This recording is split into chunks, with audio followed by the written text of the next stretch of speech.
WJR. And welcome back into the program, everybody. So happy to be joined this morning by our buddy Chris Alberta.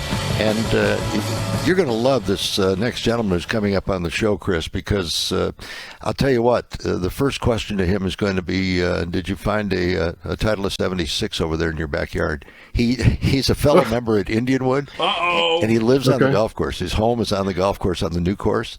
And it's all I'll tell you is if you hit a nice slice off the ninth tee, you can land in his yard.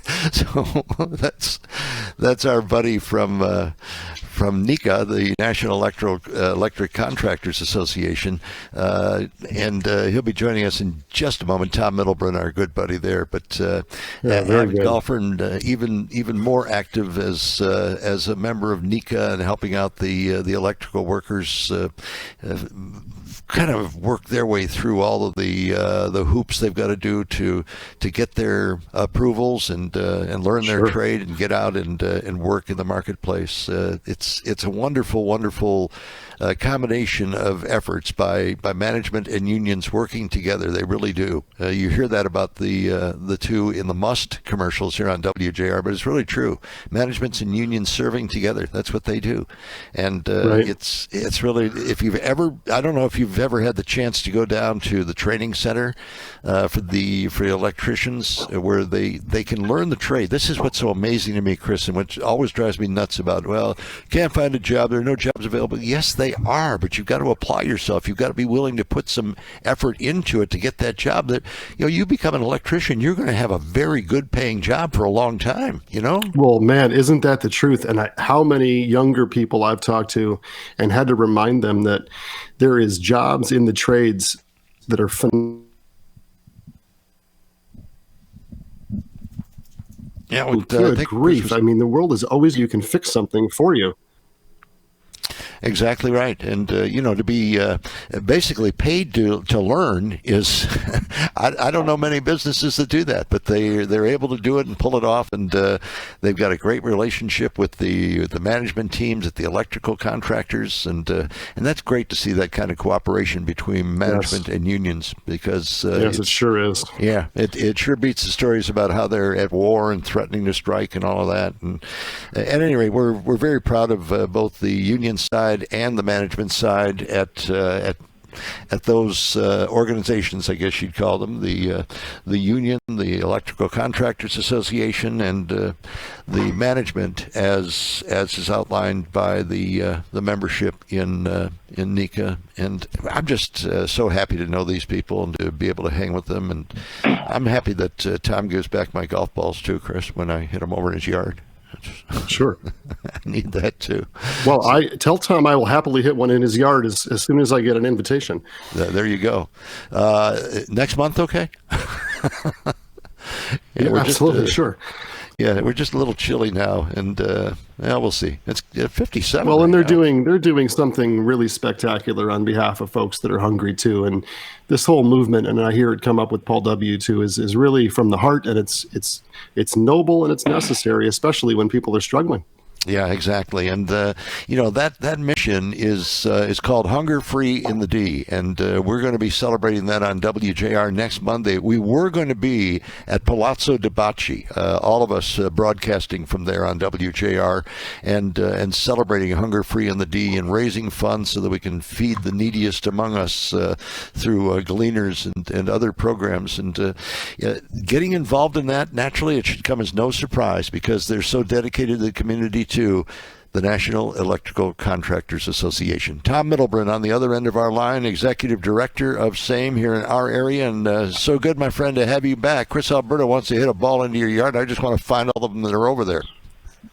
Hey, Chris, you're always welcome. And Frank, I got to tell you, Kelly made me rake the leaves last weekend, and I found 5 or 6 of them. I will check the numbers to see if any of them are yours. All right, yeah, it's 76, or else it just got Frankie B on the side. But you'll find them easily. Hey, thank you. So I'm sorry we had to cancel our remote on Monday. I was looking forward to seeing you out there at Palazzo de Bacci, and it's going to be now a virtual fundraiser for everybody. And all we can do at this point is raise their attention to the need out there, right? You're right, and I tell you, Nika is so happy to be donating $5,000 to that cause and participating with Tom and Vicki Chilani and the Chilani Foundation, and of course all the hard work by Dario Bergamo, and of course all of you at WJR. Well, believe me, it's our honor, and we're happy to help out. As you know, we feel it's part of our responsibility, and so do you feel it's your responsibility to help out those who are needier in our communities. And so we just salute you for always being willing to get involved. And Frank, quite honestly, I heard you talking earlier. Both sides, Nika and the IBEW, do a lot of community engagement because we live and work, and as you know, we build our communities, and we feel we should be involved, and we're happy to do it. And thank you for all of that. How are you doing right now? Are the training centers for the future electricians, are they full? Are you seeing an increase in the number of people going there, or more people backing out and staying away because of the virus? Well, because of the virus now, we had to go back to all virtual training, but we've been bringing in new apprentices classes, and we've been filling those job calls, and the construction industry is very busy right now. Mm-hmm. That's good to hear. How do you virtually train an electrician, though? Well, of course, as you know, a lot of their training is on the job. But they do go to our training center, which you've been at. You've seen those classrooms and those labs and all the stuff, hands-on training. And, of course, it's not quite the same, but they're doing the best they can virtually in terms of theory, code, and application. So the instructors are, they have to adapt, and we're all adapting, but they're doing a great job getting that knowledge to our apprentices.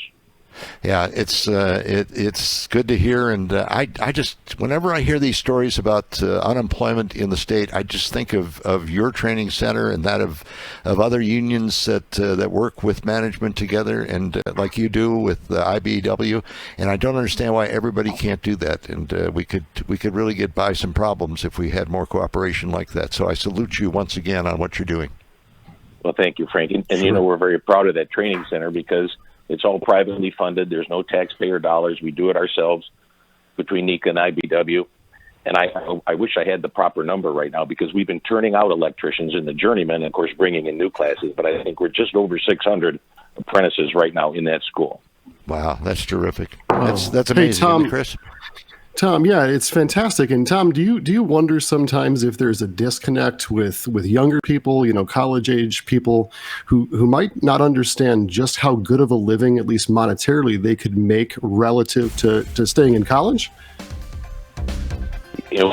Just out of coincidence, I was in a meeting right before getting on this call. It's our Labor Management Cooperation Committee, and we were on there with our Director of Business Development, Jennifer Mifford.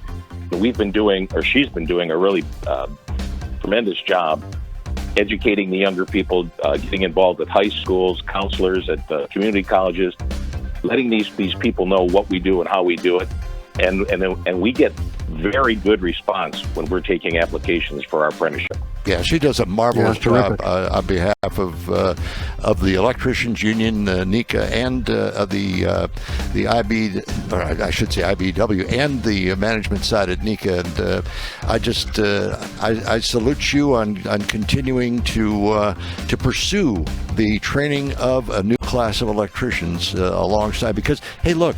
The companies that you call to get electric service at your home or to get something fixed when the lights go out, okay, these are the young people that are going to be out there doing that, who learn through this training program we've been talking about, and all of the great companies involved at Nika, they're so dedicated to training a new workforce because it benefits them, it benefits the workers, and it sure benefits the customers, Tom. Yes, it does, Frank. We're very proud to be involved in that industry. Well, great work. Keep it up, and we'll talk again. And Chris Alberta, we'll talk some more in the final hour. We'll get some phone calls, too, at 800-859-0957. Right now, traffic and weather first with Dana.